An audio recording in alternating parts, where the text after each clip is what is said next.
días. No sé si estamos ya todos ubicados dentro del espacio donde estamos con nuestro dispositivo para continuar con el segundo taller del día de hoy.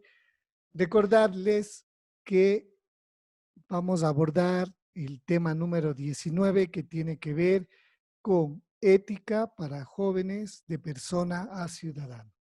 Y para ello vamos a tener nuevamente la oportunidad de ilustrarnos y de tener la facilitación de José Asturillo. José, te escuchamos. Bienvenido nuevamente.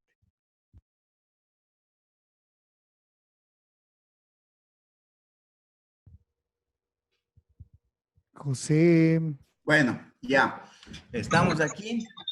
Estoy compartiendo un momentito la pantalla para el segundo tema. Pero no me sale.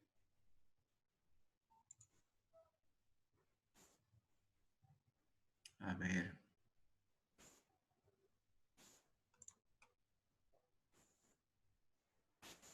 Ya está abierto. Vamos a ver.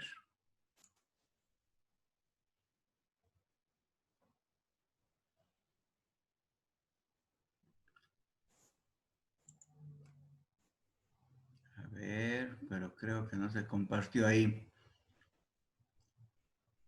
Si le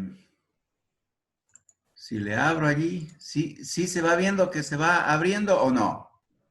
Sí, se ve las carpetas del escritor. Ah, ya, yo voy abriendo y ustedes sí van viendo. Sí. Entonces, ahí sí ven que se abrió otro. Sí. Ahí sí ven entonces. No, se quedó en la ventana de la otra carpeta. Tal vez ciérrele o sea, termine de compartir la pantalla y vuelva a compartir desde la presentación suya. A ver, voy a dejar, ya dejé de compartir. Ya, Ahora, ahora abra su presentación y ahí, acá en Zoom, póngale compartir pantalla otra vez. ya, voy a abrir. Ahora me voy a Zoom. Y en Zoom ahí le debe salir unas opciones y ahí usted presione clic donde está la presentación. Sí, pero no me sale la presentación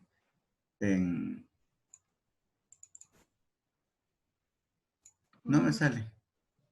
Mm, Se ha detenido, dice. sí, ahorita no está compartiendo nada. A ver, ahora sí, ahora sí. Sí, ahí sí ya está. Bien. Entonces, ¿están viendo ustedes la pantalla? Sí, sí se ve. Ya. Sí, sí está. Sí. Ya, pero necesito... Ah, ya. Ahí estamos. Bien. Bueno, para este segundo taller, que el título es de persona ciudadana. Me estaba dando vueltas el título del taller, de persona a ciudadano. Y voy a comenzar un poco cuestionando el propio tema, ¿ya? Es que primero hay que ser persona y de allí ciudadano.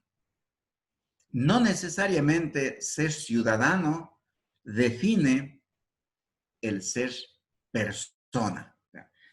Creo yo que la persona debería ser considerada en una sociedad como ser. ¿Por qué digo esto? Porque la categoría de ciudadanía proviene desde, nuevamente, pues, en Grecia y en Roma, quiénes eran los ciudadanos. Y la ciudadanía está muy cercana al concepto de democracia, gobierno del pueblo. Demoscratos, gobierno del pueblo. Pero no todos eran el pueblo, ni todos eran ciudadanos.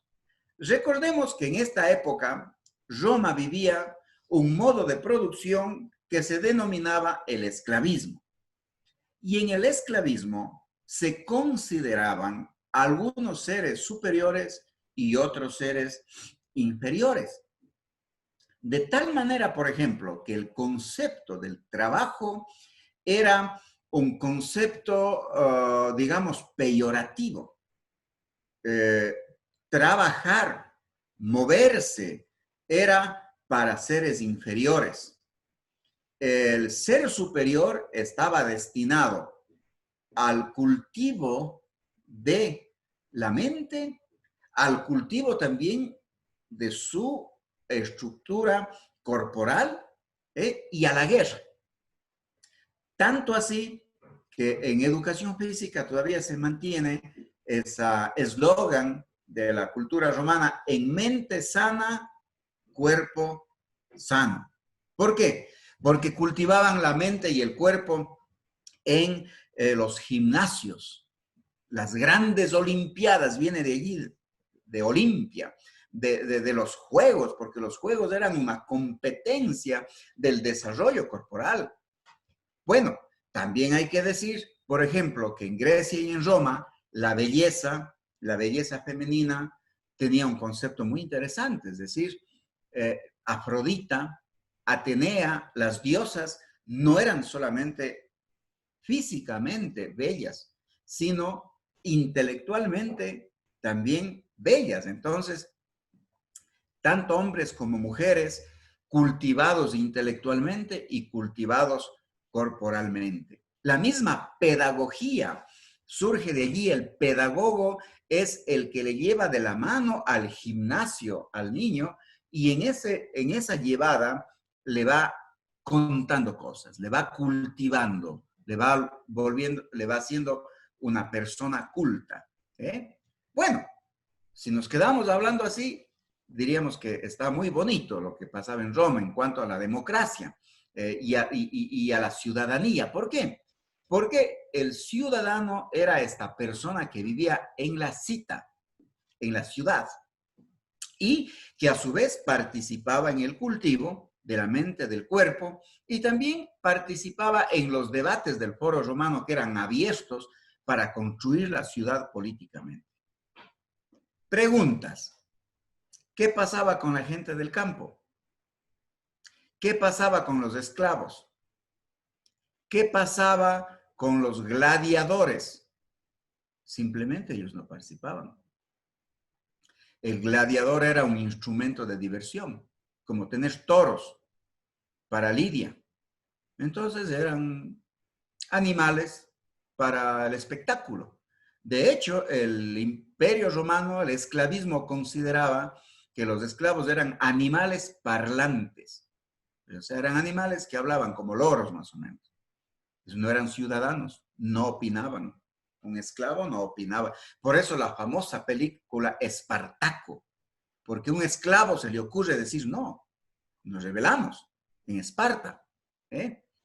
Entonces, yo tengo, ya me entienden un poco, ¿no? Porque critico el concepto de ciudadanía, porque el concepto de ciudadanía rememora ese imaginario romano. ¿Quién es ciudadano actualmente? El que tiene la cédula de identidad, ¿no es cierto? Y la cédula de ciudadanía se adquiere a los 18 años.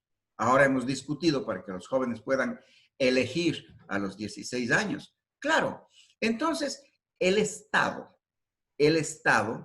le da derecho de ciudadanía a un joven diciendo, usted intelectualmente ya ha madurado, entonces tenga su cédula de ciudadanía y puede ejercer sus derechos, ¿ya? Ahí. Por eso yo creo que hay que ser efectivamente, hay que ser persona para ejercer la ciudadanía. O sea, cuando uno se es persona, cuando uno se es, evidentemente adquiere conciencia de sus deberes y de sus derechos, no importa la edad, porque además la edad de 18 años no es una norma, es una cuestión absolutamente intencional de cada país. En otros países, por ejemplo, la mayoría de la edad se adquiere a los 21 años. En otros países a los 17 años. Ahora, por ejemplo, se está hablando en la psicología, no sé si algunos han escuchado, de la juventud alargada, ¿no es cierto? De la adolescencia alargada, por lo tanto, de la adultez alargada también, por las condiciones de vida, la alimentación, etcétera, y tantas cosas también ya sociales. Por lo tanto, es decir, la edad, la cedulita, es una cuestión simplemente normativa. Ser persona, tener derechos y deberes, entonces uno puede ejercer la ciudadanía desde esa madurez, diría yo, de conciencia de adquirir deberes y derechos. Voy a tratar de ir diciendo muy rápidamente sobre el tema de los derechos humanos porque me gustaría ahora dejarles más tiempo para hablar. Ahora hacer por lo menos unos 20 minutos. Por lo tanto, yo me tomaré hasta las 12:10, ¿no es cierto? 12:10 y de ahí con ustedes. A ver, como les iba diciendo, el tema de la ciudadanía se adquiere a través de esta normativa. Antes de los derechos humanos,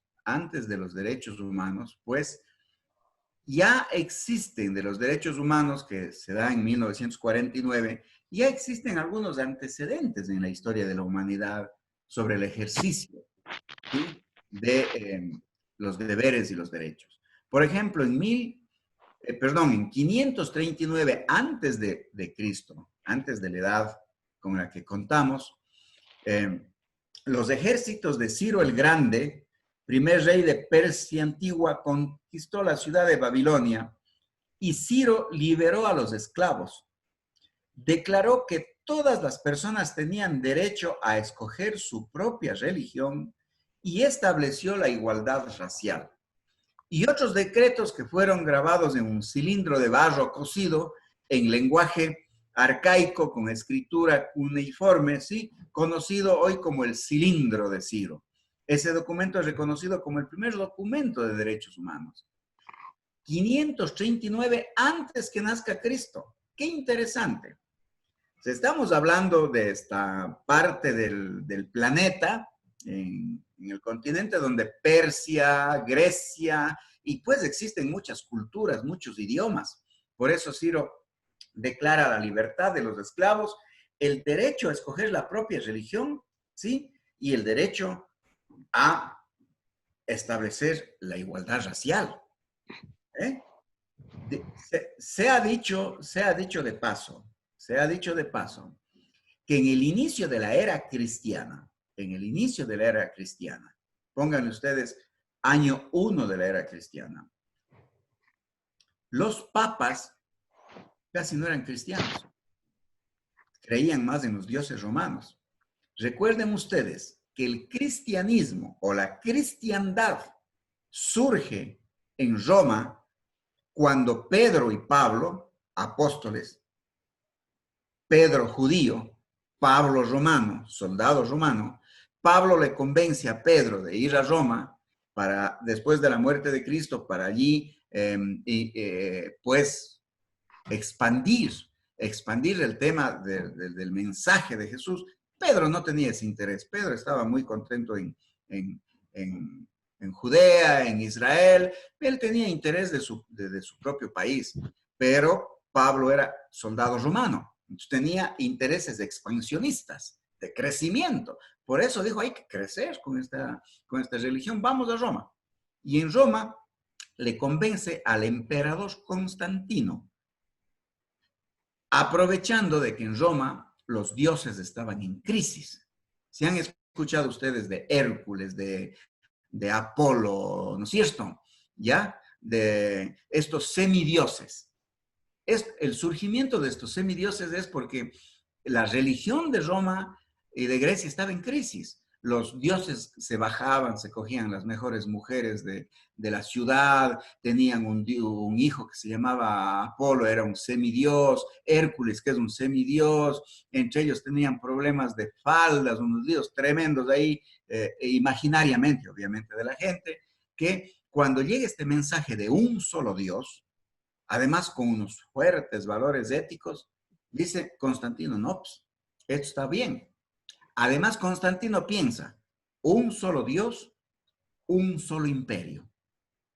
Al convertirse Constantino al cristianismo, el imperio romano se expande prácticamente hasta el norte de Europa y hasta África, con la cristiandad, con la cristiandad. Por eso, qué importante que Ciro haya dicho que cada uno debe tener su propio Dios, porque después viene la imposición de un solo Dios, ¿no es cierto? Estas cosas son bien interesantes en el tema de los derechos de las personas, el derecho a dejar de ser esclavo, el derecho a tener su propia cosmovisión de la vida. Después, desde Babilonia, la idea de los derechos humanos se difunde rápidamente hacia la India, Grecia, donde nace, por ejemplo, la ley natural, ¿sí? Existen otros documentos dando un salto muy grande, ¿sí? Como la Carta Magna de 1215 o la Petición del Derecho de 1628 o la Constitución de los Estados Unidos de 1787 o la Declaración de los Derechos del Hombre y de los Ciudadanos de 1789. Aquí me quiero detener un minutito, porque para mí, en términos ya de consolidación de derechos, de normativa, lo más importante es la Revolución Francesa, 1789. Hasta 1789 todavía dominaba la monarquía. Les recuerdo que la monarquía era un rey con su corte de sacerdotes y de militares, y que la monarquía estaba en alianza directa con el Vaticano. Es decir, el Papa ponía al rey y el rey ponía el Papa. Entre ellos ahí. Y los siervos, el pueblo, estaba tan interiorizado en su mente que para ellos el rey era Dios. Siempre se decía, cuando el rey entraba en crisis, cuando tenía problemas de poder, siempre les recordaba al pueblo, recuerden que a mí no me puso nadie, me puso Dios. Entonces ahí el pueblo se calmaba. Recuerden ustedes, alguien hacía una revolución, recuerden que no soy mandado de nadie. A mí me mandado es Dios, monarquía. En 1789, algunos teóricos, gente, se llama el movimiento de la Ilustración. ¿Por qué? Porque hombres ilustrados, mujeres también, la historia dice hombres, pero yo creo que fueron tantas mujeres también ilustrados e ilustradas, comenzaron a decir, estas cosas no son así. A ver, parece que el reino es puesto por Dios, es puesto por los hombres. Y esta cosa de la riqueza y de la pobreza no es mandado por Dios. Aquí algunos cogen más, otros cogen menos. Y comienzan a cuestionar. Y hacen la Revolución Francesa. Tanto así que Robespierre, el líder de la Revolución Francesa, triunfa, acaba con toda la monarquía. Se va al Palacio de Versalles y tumba a los reyes y todo, y los reyes se arrodillan ante Robespierre. Y dicen, bueno, hemos perdido, nosotros déjenos alguna cosita para comer, el apellido, y ustedes ya ganaron la burguesía. Robespierre pertenecía a la burguesía, ¿sí? Y pues llévense. Y Robespierre, conmovido en el corazón, dice, está bien, les perdona. Y otro líder de la Revolución Francesa le dice a Robespierre, no, tienen que rodar las cabezas. Es decir, hay que llevarles a la guillotina y el pueblo tiene que ver que al rey se le corta la cabeza. Porque si el pueblo no ve que al rey se le corta la cabeza, no hay revolución. Es allí donde surge esta famosa frase, aquí ruedan cabezas. ¿Sí han escuchado? Pero aquí Ya se rieron, ¿no? Allí es que surge esta famosa frase. Aquí tienen que rodar cabezas. ¿Por qué? Porque Danton era uno de los líderes de la Revolución Francesa, que le dice a Robespierre, no. Si les perdonamos a los reyes, el pueblo no nos va a creer. El pueblo va a decir, el rey se va, después vuelve, hace una alianza. Ya saben ustedes, ¿no es cierto? Va a volver a la guillotina. Y de hecho, les llevan a la guillotina y les cortan la cabeza y ruedan las cabezas. Para mí ese es el hecho histórico más grande de la humanidad en términos de cambio de mentalidad, en términos de cambio de poder. Ahí es que asume el poder Robespierre con su grupo, que eran gente de la ciudad. Tampoco eran pobres, eran burgueses, eran ricos de la ciudad, eran comerciantes, no eran terratenientes. Y ellos fundan el Estado basado en el ejecutivo, en el legislativo y en el judicial. Porque el rey era todo. Palabra de rey. El rey decía, lo que decía el rey se hacía. Palabra de rey. ¿Okay? Y a partir de la Revolución Francesa, pues después ya vienen las repúblicas y ahí surgen los derechos del hombre. Derechos del hombre. ¿Okay?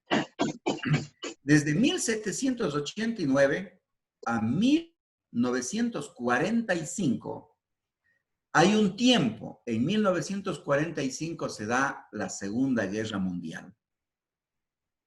Y en la Segunda Guerra Mundial hay un hecho histórico.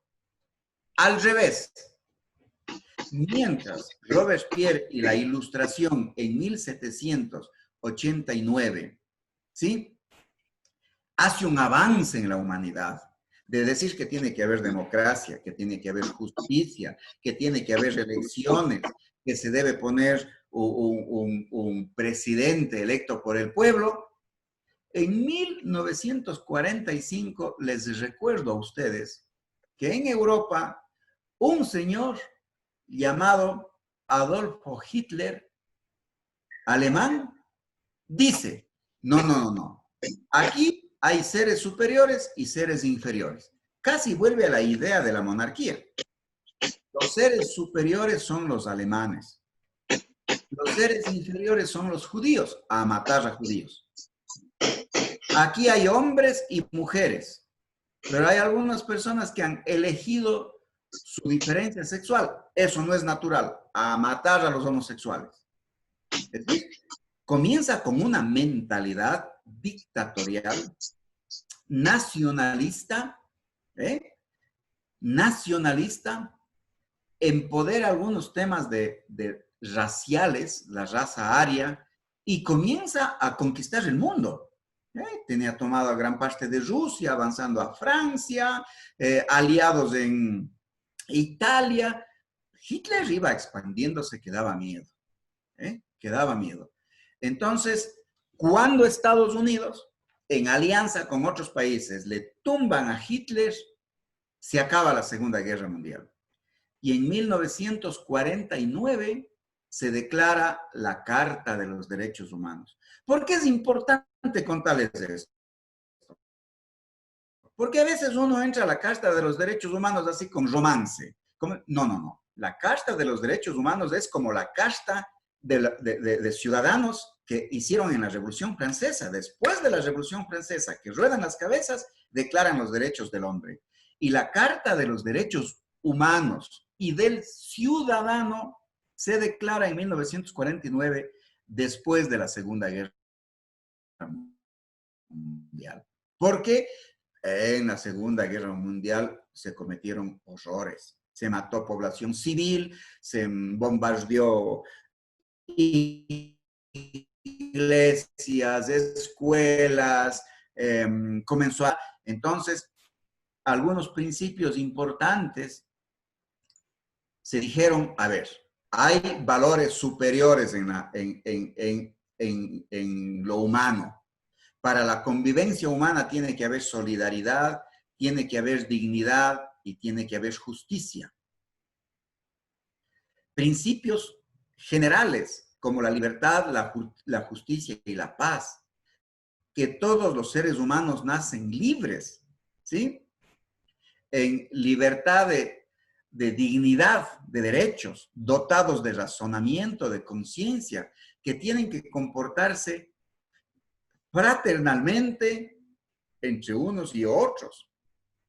Está el derecho de los pueblos a la autodeterminación de su destino, su propio desarrollo económico, social, cultural, condición humana de disfrutar los derechos y las libertades fundamentales. Es decir, que nadie puede imponerle un modelo de desarrollo, sino que cada pueblo tiene que establecer su propio modelo de desarrollo.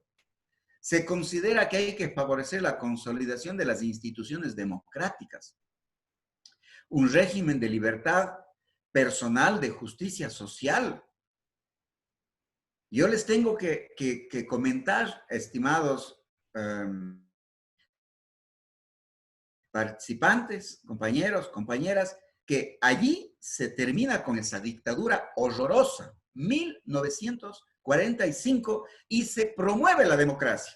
Pero resulta que en América Latina, en los años 70, 1970, ¿sí? Inician las dictaduras, mientras en 1949 ya se dice que se debe acabar. Acá tuvimos tremendas dictaduras, pues en Argentina, en Uruguay, la dictadura de Pinochet, que ha sido la dictadura más conocida, en Cuba, es decir, todos los países tenían fuertes dictaduras. Voy a hacer un paréntesis y yo digo que en el Ecuador realmente creo que tenemos suerte para todo, que hasta en la dictadura tuvimos suerte. ¿Alguien sabe cuál fue la dictadura aquí en el Ecuador? ¿De quién fue la dictadura? Nuestro dictador, ¿quién fue?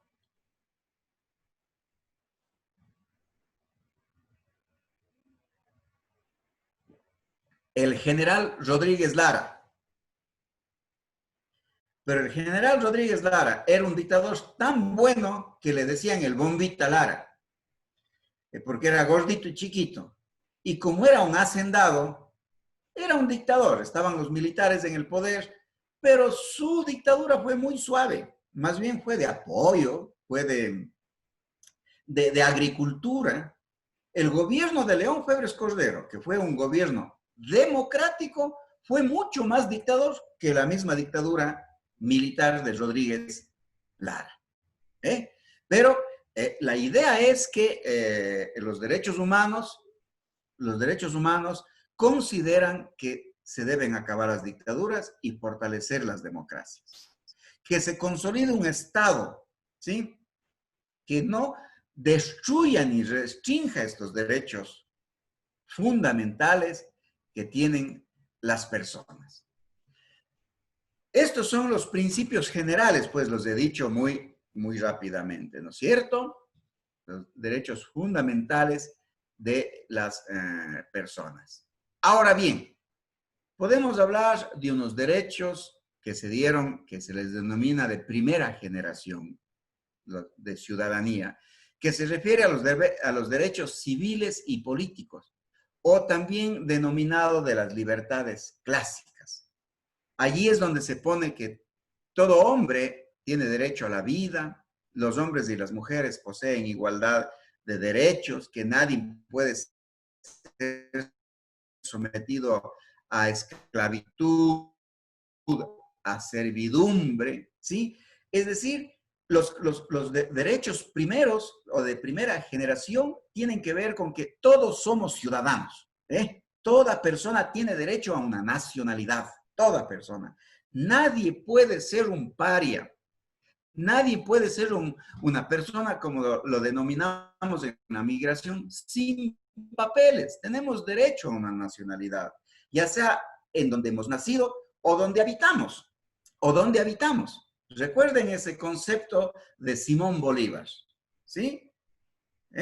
¿Quién es un ciudadano? Uno se hace ciudadano, dice, no donde se nace, sino donde se hace, donde se lucha. Entonces, por eso Simón Bolívar se reclama como el ciudadano de la Gran Colombia. ¿Qué es Simón Bolívar? ¿Ecuatoriano, venezolano, colombiano? No, es de la Gran Colombia. Es donde se lucha, dice Simón Bolívar. Tiene derecho a esa nacionalidad en donde se defiende el territorio. Entonces, la primera ciudadanía en la clasificación de los derechos humanos o el primer concepto de ciudadanía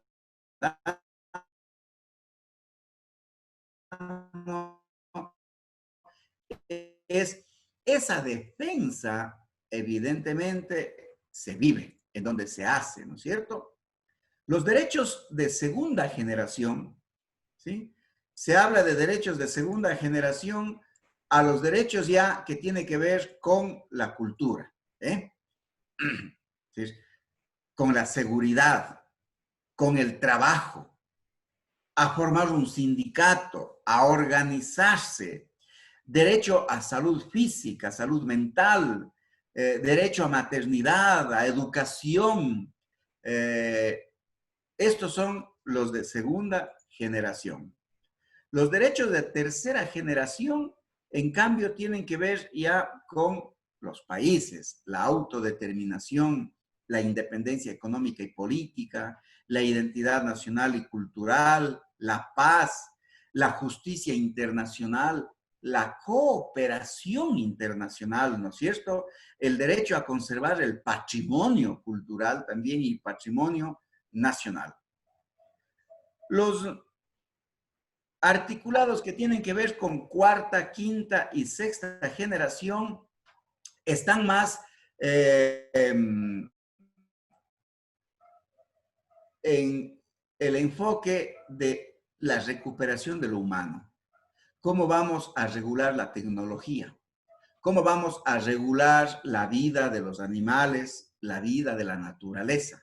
Entonces, en la cuarta, quinta y sexta generación se comienza a hablar sobre la ética del ambiente, sobre la ética de la robótica, sobre la ética de la genética, todo lo que tiene que ver con el desarrollo de la genética, por ejemplo, de la agricultura. Y allí está el tema de la soberanía alimentaria, el derecho a la soberanía alimentaria, conservando las semillas propias, conservando la alimentación propia, que nadie acapare la semilla. Cierto es que ahora en el mundo la semilla está acaparada, por ejemplo, por Monsanto, y la robótica está acaparada en este caso por los países asiáticos, liderados por Japón. Y mucha robótica que no piensa en los seres humanos. Visto la vida como artefacto, visto la vida efectivamente como instrumental, se pueden hacer cosas que dejen sin trabajo a un montón de gente. O la bioética, el tema de qué es lo humano, qué no es lo humano. Yo creo que aquí vamos efectivamente entrando en esta reflexión fundamental de la consideración de estos derechos humanos a nivel internacional. En 1948, les he dicho en el 49, bueno, es 48, 49, y que entran a formar parte efectivamente de todos estos pactos políticos a nivel internacional.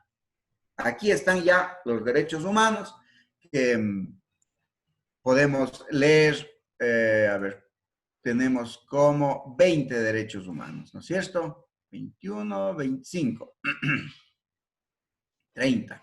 Pero leamos unos cuantos nomás para, a ver. Primer artículo de los derechos humanos. Todos los seres humanos nacen libres e iguales en dignidad, en derechos, dotados con razón y conciencia y deben comportarse de esa manera con nosotros. En el artículo 2, toda persona tiene todos los derechos y libertades proclamados en la Declaración, sin distinción de raza, color, sexo, idioma, religión, opinión política o cualquier otra índole, de origen nacional, social, posición económica, etc. Se da derechos de que nadie debe ser sometido a torturas, sobre todo en el tema del refugio, que nadie pues sea sometido también a discriminaciones. En el artículo 6 vamos a ver que todos los seres humanos tienen derecho a un reconocimiento de personería jurídica, es decir, a lo que nosotros podríamos llamar a una ciudadanía, a una ciudadanía, a ser ciudadanos, a tener deberes y derechos. Toda persona, en el 29 vamos a encontrar, toda persona tiene deberes respecto a la comunidad. Yo aquí quisiera un poquito como enfatizar eso. Tal vez deberíamos decir que no es una carta de derechos humanos, sino es una carta de derechos y deberes de la humanidad. Porque tengo la sensación que en algunos casos hemos hecho uso mucho de la palabra derecho y no de la palabra deber. Es decir, cada uno tiene un derecho siempre que cumpla con su deber. Por eso el artículo 29 dice, toda persona tiene deberes respecto a la comunidad, puesto que solo en ella puede desarrollarse libre y plenamente su personalidad. ¿Sí? El ejercicio de sus derechos y el disfrute de sus libertades. Toda persona solamente sujeta a las limitaciones establecidas por la ley con el único fin de asegurar el reconocimiento y el respeto de los derechos y libertades de los demás y de satisfacer las justas exigencias de la moral, el orden público y el bienestar de una sociedad democrática. Algunas veces hemos dicho que la libertad es hacer todo lo que nosotros queramos, siempre y cuando no dañe al otro. ¿Cuál es el límite? El daño al otro.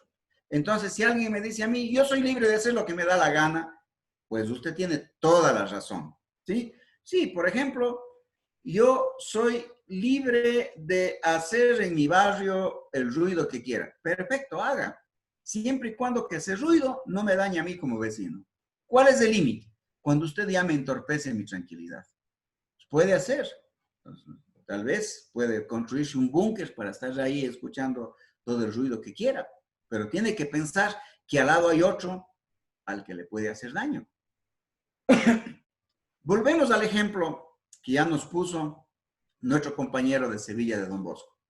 Nosotros tenemos el derecho de explotar la naturaleza para utilizar en nuestro bien y crecimiento nacional. Perfecto, hagámoslo. Siempre y cuando no dañemos al otro. Pensemos en qué comunidades existen allí. Pensemos en qué fauna, qué flora existe allí y hagamos. El límite es no dañarle al otro que se llama naturaleza, al otro que se llama seres humanos, al otro que se llama efectivamente animales también. Y podemos, entonces, nuestro deber se ve efectivamente potenciado y nuestro derecho también se ve de alguna manera limitado, porque tenemos deberes frente a la comunidad natural, frente a la comunidad humana, frente a la comunidad juvenil, los deberes y los derechos de los jóvenes en la política. ¿Qué es su derecho? Pues bien, hacer lo que se quiera, siempre y cuando no dañe al otro. Y esto sale de aquí, del artículo 99, inciso 2, donde dice, en el ejercicio de sus derechos y con el disfrute de sus libertades, toda persona estará solamente sujeta a las limitaciones establecidas por la ley con el único fin de asegurar el reconocimiento y el respeto de los derechos y las libertades de los demás, y de satisfacer las justas exigencias de la moral, el orden público y el bienestar general de la sociedad democrática. Si ustedes me dicen cómo hay que ser ciudadanos, pues así. Estos derechos y libertades no podrán en ningún caso ser ejercidos en oposición a los propósitos y principios de las Naciones Unidas. Pues me he dado el brinco ya al artículo 29, que nos habla efectivamente de esos deberes también. Y creo yo que en este tema, para poner un énfasis en el enfoque de los jóvenes, de ser ciudadanos, ¿sí? Y diría yo de toda la ciudadanía, pero enfoquémonos en los jóvenes, ¿sí? Tenemos derechos a educación, tenemos derechos a el ejercicio de una cultura, ¿sí? Tenemos derecho a política. Yo creo que ahí debemos nosotros cuestionarnos y cuáles son nuestros deberes.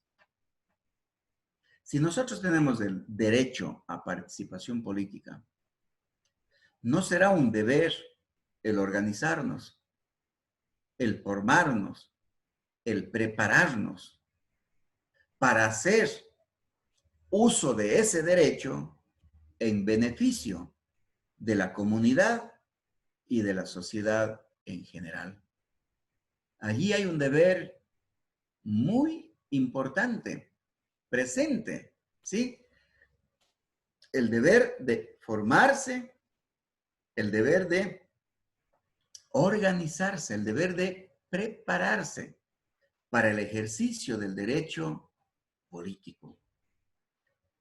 Tal vez nuestra sociedad no ha hecho bien sus deberes y ha llegado a gozar de un derecho y por eso nos está yendo muy mal. Creo que hablando en términos académicos, la mayoría de los políticos no solamente que han hecho mal el deber, sino que no han hecho el deber y han perdido el año. Y de pronto nosotros nos encontramos con que están graduados. Sí, quiero poner un poco ese ejemplo, ese paralelismo, ¿no? Imagínense usted un estudiante que no estudia, no hace el deber, y usted a la vuelta de la esquina se da cuenta que es profesional, está graduado. Además, no solamente es un paralelismo y una metáfora y un ejemplo. Hay realidades de ese tipo. Gente que compraba títulos. Oiga, un médico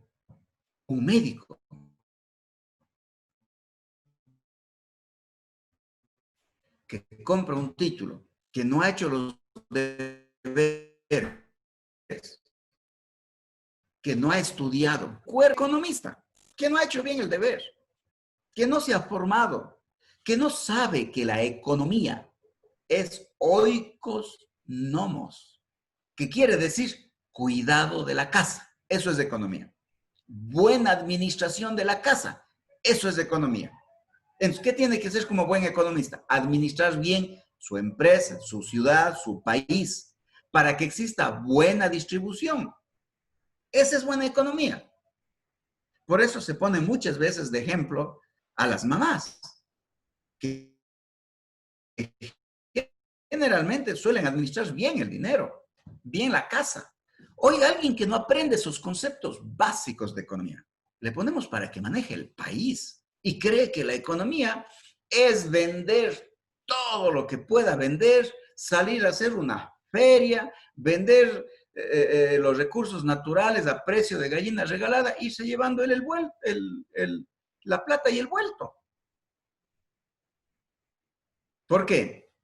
tiene el derecho de ser administrador, tiene el derecho de ser político, tiene el derecho de ser ministro, de ser presidente, de ser diputado, de ser miembro de cualquier institución. Tiene el derecho. Todos tenemos el derecho. Hemos hecho los deberes. Nos hemos preparado para esa función. Nos hemos preparado para esa función, para administrar esa función, para administrar la justicia. Allí está un reto importantísimo para ustedes, queridos participantes, para ustedes. Y en términos de juventud, ese es un reto fundamental de la juventud. De hecho, creo yo que países que tienen una muy buena administración política, quisiera hablar, por ejemplo, de Noruega, de Suecia, Finlandia, por ejemplo, que es un país, es porque su juventud se ha formado, porque su juventud se ha preparado. No solamente ha desarrollado capacidades, vuelvo al taller anterior, no solamente ha desarrollado capacidades instrumentales, profesionales, sino que además se ha formado éticamente. Éticamente. Les contaré, por ejemplo, en Canadá, alguna vez que fui a visitar allá, tengo una hermana que vive allí, me llevó a una tienda y no estaba el dueño de la tienda, en una granja. Y entonces ella cogió huevos, cogió carne de la granja, vio los precios, calculó y dejó la plata en una canasta. Yo me quedé viendo. Yo digo, ¿y el señor, el de la granja? No, dice, debe estar ocupado. Pero ¿cómo sabe que le estás pagando bien? No, pues estamos funcionando a nivel de confianza. ¿Sí? Si yo confío que él me da buen producto, él confía que yo le dejo pagando. Y eso es todo. Funcionamos a nivel de confianza. Estas cosas pasan en muchos países. Como les digo, como he visto también en algunos pueblos del norte de Estados Unidos, ¿sí? En Randolph, en Vermont, en el estado de Vermont, que funciona pues en la confianza, en la confianza. Ustedes van a algunos lugares de estos y en las casas no hay muros, no hay cerca eléctrica. Tanto así que una amiga mía, que era jueza de Vermont, en la frontera de Canadá con Estados Unidos, venía a vivir aquí en mi casa unos 6 meses, sobre todo el invierno. Y un día, pues, yo he puesto aquí cerca eléctrica, y un día ella sale y me dice, oye, el vecino del lado, no del frente, el del lado, me parece que te está agrediendo. Yo digo, no, es un buen vecino, ¿por qué? No ha hablado conmigo, ¿por qué crees que me está agrediendo? Dice, porque yo le veo que él está poniendo una cerca eléctrica, pero no ha puesto solo al frente de su casa, sino ha puesto también entre la casa de él y la tuya. Yo le digo, eso es muy normal, está bien porque cierra todo su círculo. No, pues dice, pero ¿quién vive al lado de él? Solo tú. Si pone una cerca eléctrica a tu lado, está cuidándose de ti, porque de los otros ya se cuida de frente. ¿Se dan cuenta? Yo ese rato me puse a pensar, tienes toda la razón. A no ser que el ladrón entre primero aquí en mi casa para darse la vuelta a la casa de él, pero a nosotros ya nos parece normal cuidarnos de los otros. Ya nos parece normal desconfiar del otro. Actuamos en desconfianza. ¿Cuál es la norma en derecho constitucional? La norma en derecho constitucional que proviene del derecho romano es: toda persona es inocente hasta que no se demuestre lo contrario. Esa es la norma legal, consta en la ley. Así se debe legislar. Todos somos inocentes mientras no se demuestre lo contrario. Pero en este país ya hemos vuelto al revés de esa norma. Acá todo toda persona es sospechosa mientras no se demuestre lo contrario. ¿Sí o no? Alguien entra en un puesto político y ya va a robar. ¿Mm? Ese se ha de haber robado. Alguien viene con un carro, con alguien. Ah, mire, ya se ha robado del puesto tal. O sea, es tal el nivel de corrupción que hemos olvidado que somos inocentes. Todos somos inocentes. Hemos olvidado. Ahora todos somos culpables, mientras no se demuestre lo contrario. Es decir, nosotros somos ciudadanos porque debemos cumplir unos deberes. ¿Qué será un enfoque juvenil? Volver a recuperar la confianza, queridos participantes. Volver a recuperar la confianza. Confianza en nosotros mismos, en cada uno de ustedes. Y la confianza en el otro. Pero yo sé que ese es, bueno, confíe. Confíe. Y sigamos confiando, porque si no vamos a actuar con la norma al revés y con un supuesto al revés. El respeto al otro es que cuando vemos a otra persona nos preguntamos, ¿yo qué puedo aprender de esa persona? Esa persona, ¿en qué me podrá ayudar a mí para que, siendo él, yo también pueda ser? No. Lo primero que pensamos, ¿qué de malo tendrá esa persona? ¿Es colombiano? Ah, chuta, hay que cuidarse.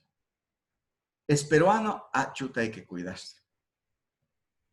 ¿Tiene un color de la piel diferente? Ha de ser delincuente.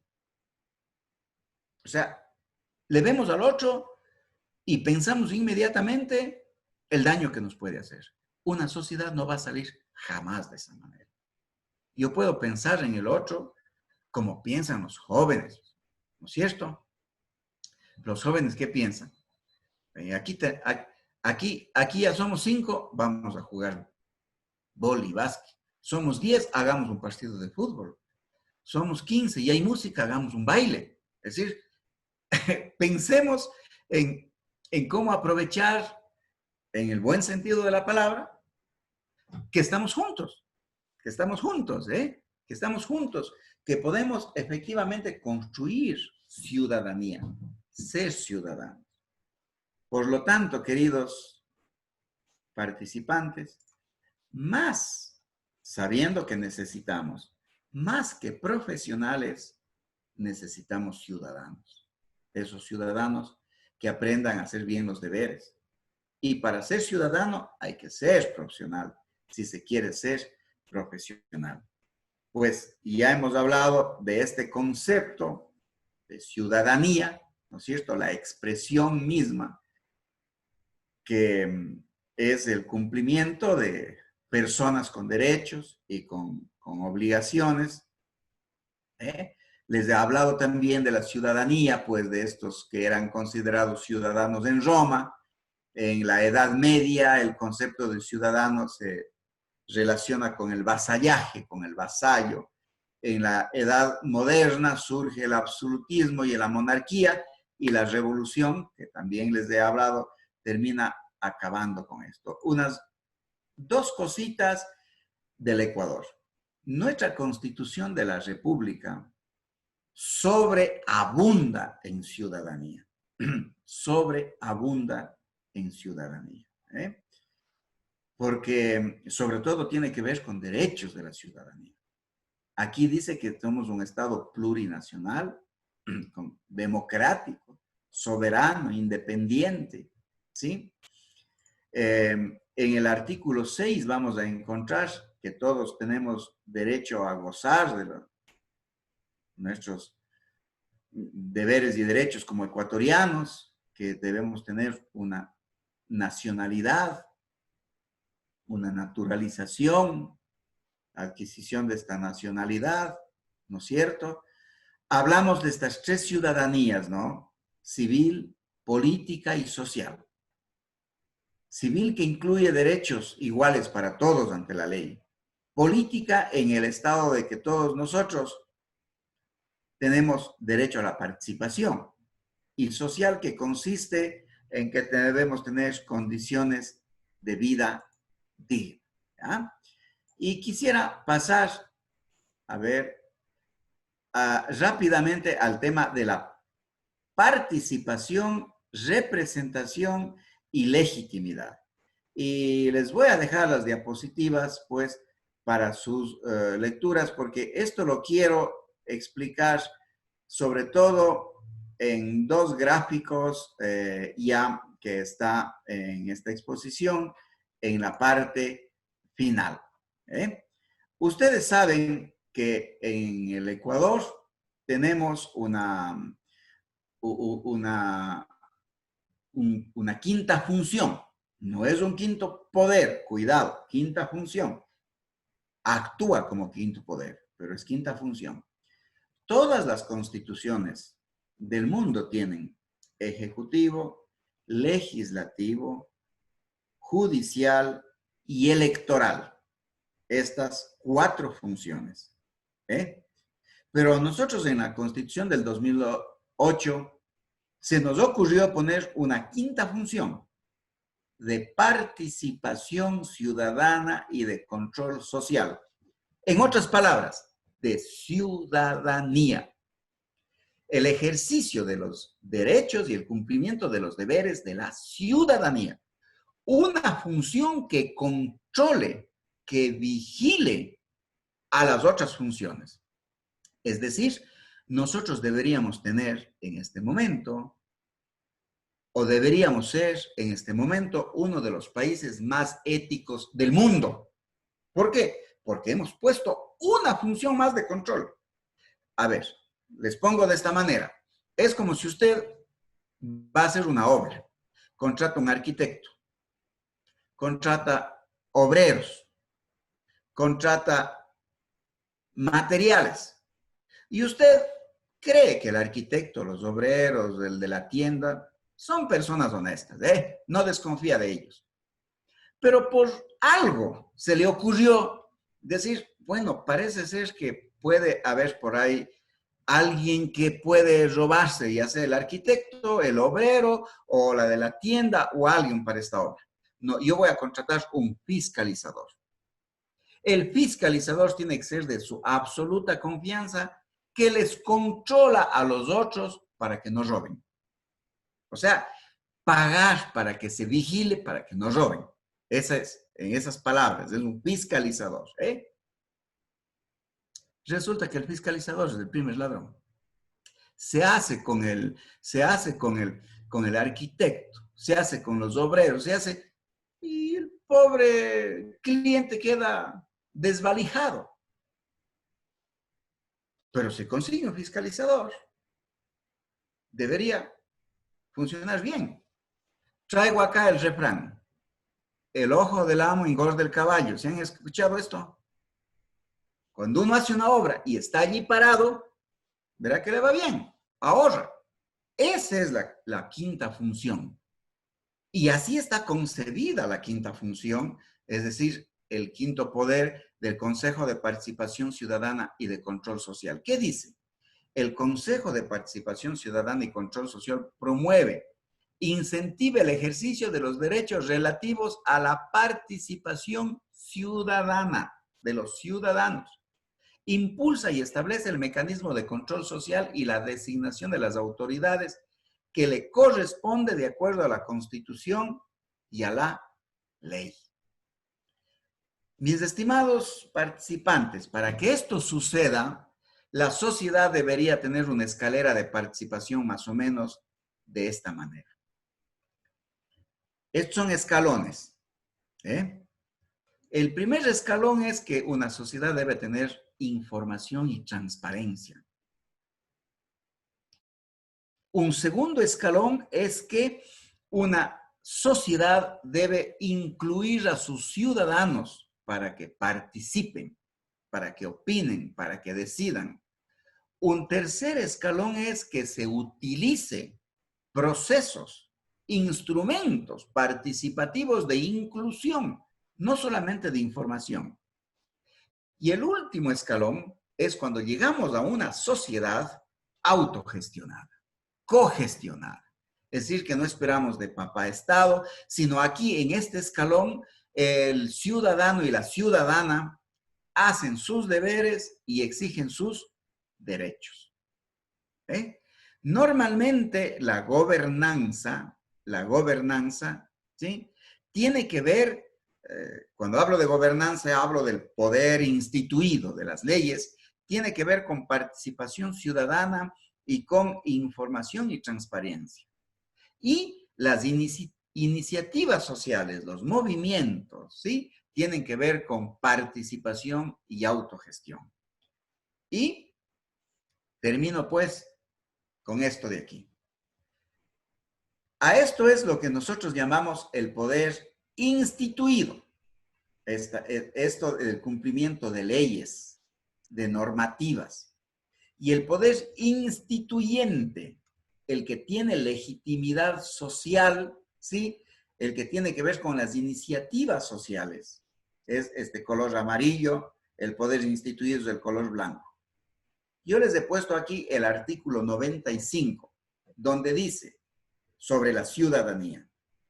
Las ciudadanas y los ciudadanos, en forma individual y colectiva, participarán de decisiones, planificación y gestión de los asuntos públicos y en el control popular. Recalco, voy a poner con negrita, si puedo. Y en el control popular de las instituciones del Estado y la sociedad y de sus representantes en un proceso permanente de construcción de poder ciudadano. Oiga, pero cada que yo leo esto parece que estuviera leyendo de otro país, pero bueno. Con construcción de poder ciudadano. La participación se orientará por principios de igualdad, autonomía, deliberación pública, respeto a la diferencia, control popular, solidaridad e interculturalidad, respeto al otro. La participación de la ciudadanía en todos los asuntos de interés público es un derecho y que se ejercerá a través de los mecanismos de la democracia representativa, directa y comunitaria. A ver, ¿qué implica este color blanco y este color amarillo? Para mí, el poder instituido es cuando sobre todo nosotros funcionamos a nivel de normas, de leyes. Entonces, hay un poder muy instituido cuando sobre todo una sociedad está altamente aquí funcionando a nivel de leyes, de normas, de reglamentos. La gente solamente obedece o tiene miedo a la ley y cumple ciertas cosas. Y en cuanto a legitimidad social, que es el poder instituyente, es muy bajito. Este artículo 95 debería llevarnos a una sociedad como es en la parte superior del lado derecho. La parte amarilla de legitimidad social, de poder instituyente, de participación de la gente debería ser altísimo. Y la ley, la normativa, simplemente para ayudar a guiarnos. Pero sobre todo lo que nos debe guiar es el compromiso, el control social, el ejercicio de nosotros como jóvenes, como organizaciones, como ciudadanos, estar permanentemente controlando las instituciones públicas, las autoridades, la economía, el presupuesto. Entonces estamos en esta línea amarilla. Y las leyes, pues, 2 o 3 leyes que nos ayudan y nos guían y no nos hace falta más. En el artículo 95 debería darnos esta realidad. La realidad que observo yo es la que tenemos al lado izquierdo, parte inferior. Cambiamos leyes a cada rato para hacer lo que nos da la gana, para hacer alguna propuesta. El hecho de ser persona y de ser ciudadano implica un claro conocimiento de nuestras leyes. Nosotros todos deberíamos ser constitucionalistas, jóvenes, ustedes que están ahora en este taller, después de este taller, pues yo les he dado apenas un abre boca. Ustedes deberían ir a lo grueso, deberían ir directamente al contenido fundamental. ¿Qué dice la Constitución? ¿Qué hay que hacer como Constitución? Y comenzar a reclamar efectivamente. Y allí vuelvo a la pregunta que ya me hicieron anteriormente. ¿Qué debemos hacer para salir de esto? Pues ahí está. Está en nuestras manos. Allí está. Es que nosotros debemos efectivamente ejercer nuestros derechos de ciudadanía. Debemos cumplir nuestros deberes, porque si no lo hacemos, eso lo van a hacer otros. Debemos adquirir legitimidad, legitimidad. Para cerrar esto de aquí, entonces, ahora sí, ya me pasé 6 minutos, tenía hasta la media hora, pero aquí, ahora sí quisiera, sobre todo, que intervengan ustedes. A ver si podemos prender las cámaras, intervenimos sobre lo que hemos dicho, de ser persona, de ser ciudadano y ejercer nuestros derechos políticos. Eso es, muy bien, Eliana.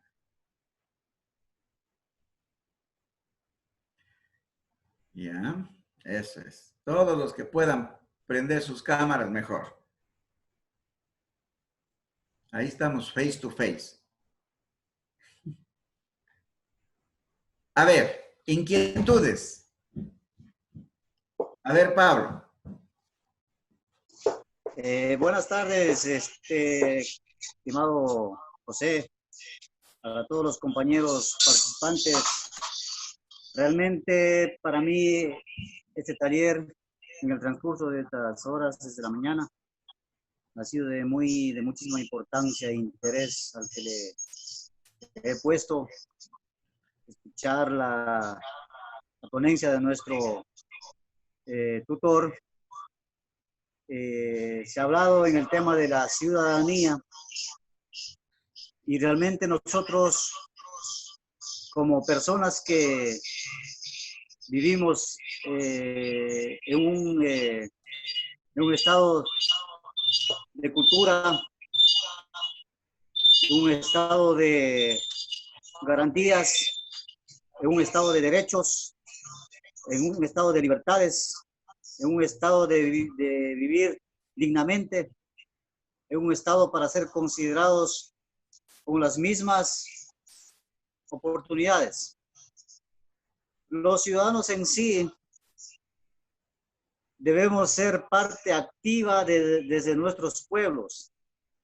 Iniciamos desde nuestras familias para ser unos excelentes padres, para ser unos excelentes hijos, para ser unos excelentes abuelos, para ser unos excelentes representantes de nuestros pueblos, síndicos, presidentes de asociaciones, autoridades de elección popular, llámese prefectos, alcaldes, presidentes de las juntas parroquiales, asambleístas.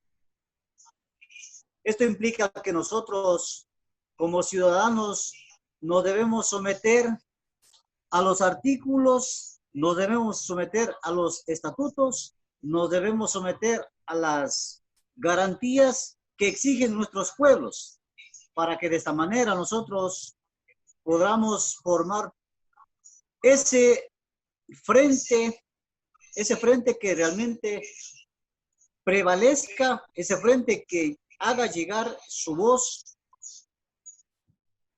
a los estamentos que tengan que llegar, tomando en consideración que nosotros como ciudadanos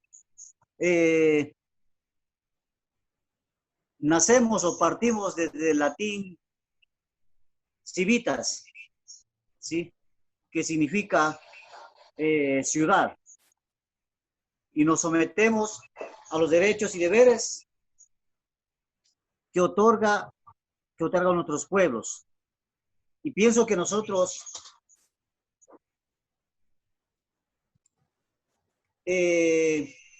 nos encaminamos por ese camino para marcar la diferencia, para hacer realidad que nuestros derechos sean escuchados. Porque muchas de las veces somos discriminados por el simple hecho de pensar diferentes. Somos discriminados, pero eso no tiene que existir en una sociedad justa, en una sociedad organizada, en una sociedad disciplinada. Más aún, que prevalezca el respeto, que prevalezca la integridad, que prevalezca la justicia en todos los niveles, más no para un grupo minúsculo. Habría hablado en la mañana realmente yo soy muy seguidor del expresidente uruguayo José Pepe Mujica, cuando dice en muchísimas de sus intervenciones,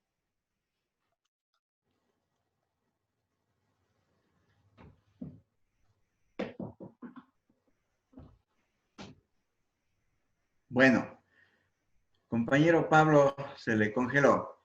¿Hay otra inquietud?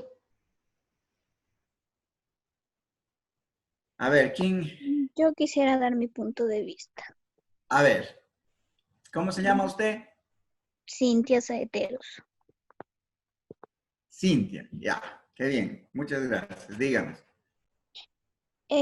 Yo considero que para que una sociedad sea próspera y para que el país prospere y salga adelante, es evitar ser egoístas y envidiosos. Porque primeramente el egoísmo hace que mucha gente se enemiste, hayan guerras entre vecinos, familias y crean muchos conflictos. La envidia también, pues, o sea, queremos ser solo nosotros, queremos que solo nosotros salir adelante y no queremos que el vecino, el hermano, el primo, el sobrino, o bueno, se desarrollen y salgan adelante. Pienso que debería eliminarse este pensamiento, o sea, el egoísmo y la envidia que hay en todo, digo, en algún momento de nuestra vida vamos a sentir envidia o vamos a, no sé, vamos a ser egoístas. Pienso eso. Bien. ¿Quién más?